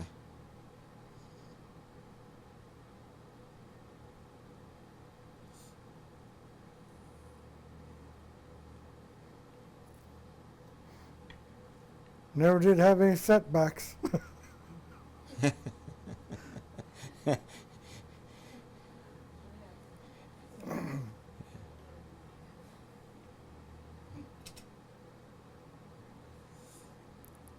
Go. This on Okinawa, Hmm. and it's one of your spotter planes. Yeah. Yeah. That's not mine. That's a guy named a guy from Iowa had the chicken business and stuff like that. Oh. I can't think of his name. And what was it you said when you went in? How much were you getting a month? $19. And how much did you have when you come out? It was $120 a month. When you come out? Wow, Yeah, that's quite an increase now. well, that's a big pay raise. Okay, go. All right, what Yeah, do you got that's, here? that's my helper dimmer there. Okay. Can you go in on him? Not close enough. Okay. Okay, now. That's on Korea. The river's in between there and the mountains, you see. I don't know what river it was, but the river, you know, that made a flat land and close to the river, and Right. that's where the airport was. Well, that's being done. Well, that almost looks like a Japanese Zero. Well, it's a Japanese plane, all right. Is it? Yeah. I thought it looked like a Japanese Yeah, plane. those are all Japanese planes. Huh. I can't tell. Me and Lou Hyatt was taking a lot of pictures that day. Hyatt and myself. Lou Hyatt from Muncie. Okay. But I imagine he's gone now because he was older than I was. Huh. About 10 years. Wow. Is that another Japanese plane? Yeah, that's Japanese. Okay. Okay, this is Fort Sill. The next one I think is Butler. I don't know who the other is. The fourth one is Braun from Dayton, Ohio. And then me, and there's the captain or one of the officers, and then the sergeant of the shop where we worked at. It's like a shop that they had 4 or 5 stalls in, you know. It was on the south side of the island, or the north side of the island. On the ocean side, we was down in a kind of a gravel pit or Yeah. a place where you, the tents were just about level with the ground. And that's where we was when the war was over. And that's glad of it. Not too many fellows have an aerial Yeah. shot of their. I think it was The base. 27 that was killed on there that night. Okay. And who is this? That's me, I think. That's you? Handsome farm boy from Lapel, Indiana. Yeah.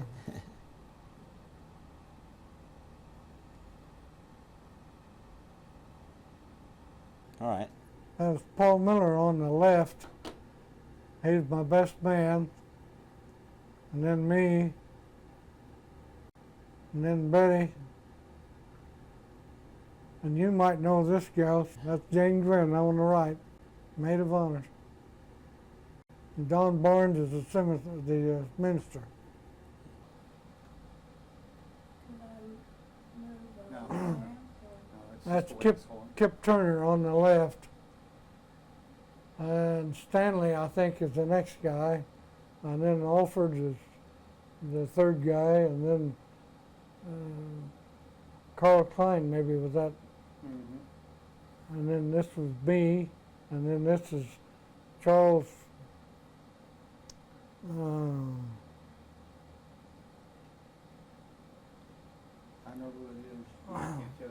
Well, when he was a kid, he lived down on Madison Avenue on the corner of 2nd Street. And this is my brother Nolan. He'd be 94 in March. And then Johnny is my half brother. And then Mary, my sister, and then me. That's the day I left for the Army.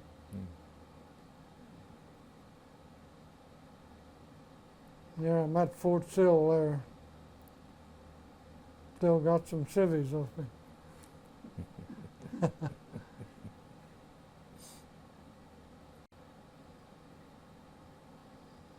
That's one lady there. I don't know who that is. Me or my helper, I think. That's my brother-in-law, Angus Boone. And he's out on the repair ship Hector off of the coast of Lady. And this is me. And got hair brown there. That's sometime in March of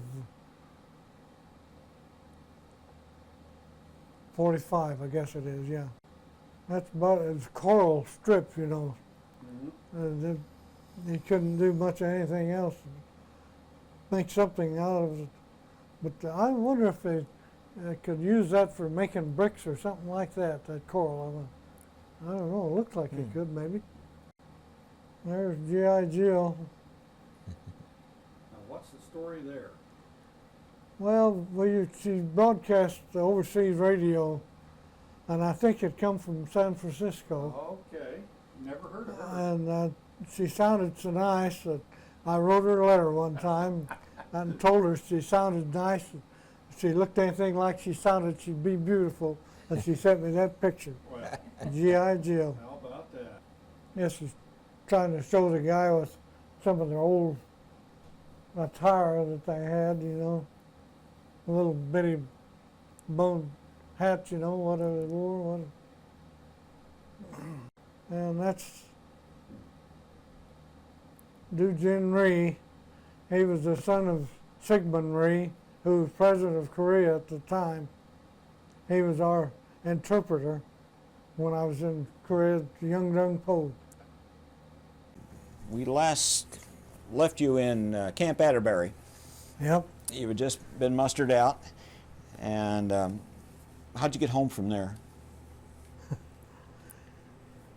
Well, they put us on a bus at Atterbury and took us into Indianapolis. And from Indianapolis, I took a cab. Oh, really? That's an expensive cab ride now. Well, I got home in the cab. Huh. So I wanted to get home. I'll bet. After 4 years, 5 months, and 7 days, I'd had enough. Did the family know you were coming home, or did yeah, you just kind of surprise them? I told them they wanted to know if I wanted to stay in and take tech sergeant or something like that. I told them I wouldn't join the Salvation Army. That's a good one. I hadn't heard that.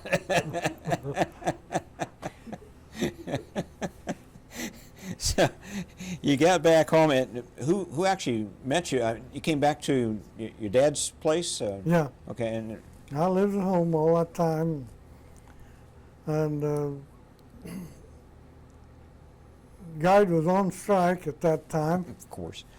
so I wasn't working. That's the only time I ever withdrew any unemployment. Yeah. When I was on strike at guide, they said I'd get pay, so I did for several weeks. I don't know how long. But I started back, and I just started over in my apprenticeship because I only had 5 months, something like that, done. Yeah. And the 4.5 years since I'd been doing that, so I just started over. That made sense. Finished in 50, and I got a certificate from that. And events led from there. I was bowling and everything. I was over at Muncie to a bowling tournament one week, and some of my friends over there said, how about you taking Betty Varner home? And I said, well, I ain't got anybody anyhow, so I said, I'll take her home.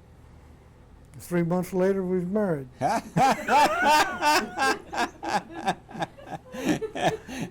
Been 58 years in June. Sound like you were convinced pretty fast on that. Yeah, one. well, but I guess I knew what I wanted. Wow. And Now, did she get down on one knee and propose to you? Or? no, she didn't. No. She put me off a little bit, but then she made up her mind. Yeah. I'm telling on her now a little bit. Now, how long have you been married now? Be 58 years, June the 17th. Wow. Wow. And you were married where? Here in Lapel? Right over here in the church. Trinity? Or? Yeah. Okay. Yeah. Yeah. And how many children from that? 4. Unit? We've got one that's gone now, Elizabeth. But Janine, Steve, and Brian is band director down at Bedford. Okay. That's 4. Okay. And you say you lost one. Well, she took her own life, Oh. and I don't really know if anybody knows what really was the cause of it, but Yeah.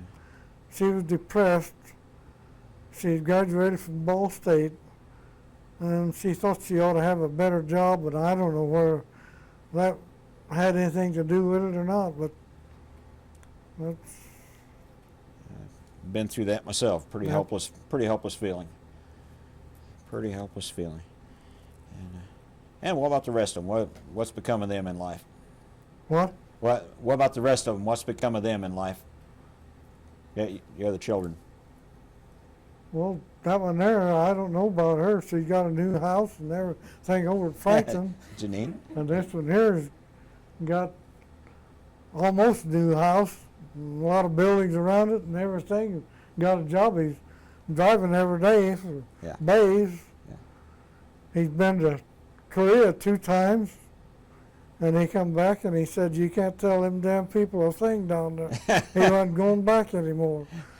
So he went to 11 in supervision, closed it up, and they asked him to stay and supervise the turn down the machinery and sending it out. So he done that. Then he went to Plant 20 as supervision, and he closed it out. And then he went back to guide and closed it out. Now then, he's working at Bays and says it's the best job he ever had. Well, it's a long drive to Korea.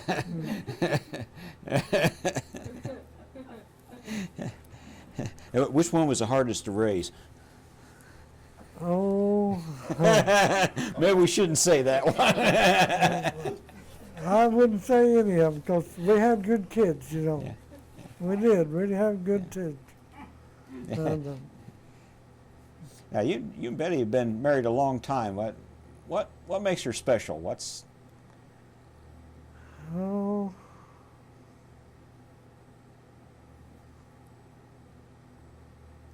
I don't know. Maybe the way she was raised. She was kind of a down home kind. Maybe I kind of like that. I don't know, but she was a teacher and wrote a lot and had different things to write. She liked books. We've got books all over everywhere, and so she was particular. And I guess all that put together, I just liked her. Yeah, nice combination, and quite an accomplished artist too. I see. Well, yes, she is. Yeah. I'm not any part of an article of anything, but she's done a good job on some pictures. Yeah. And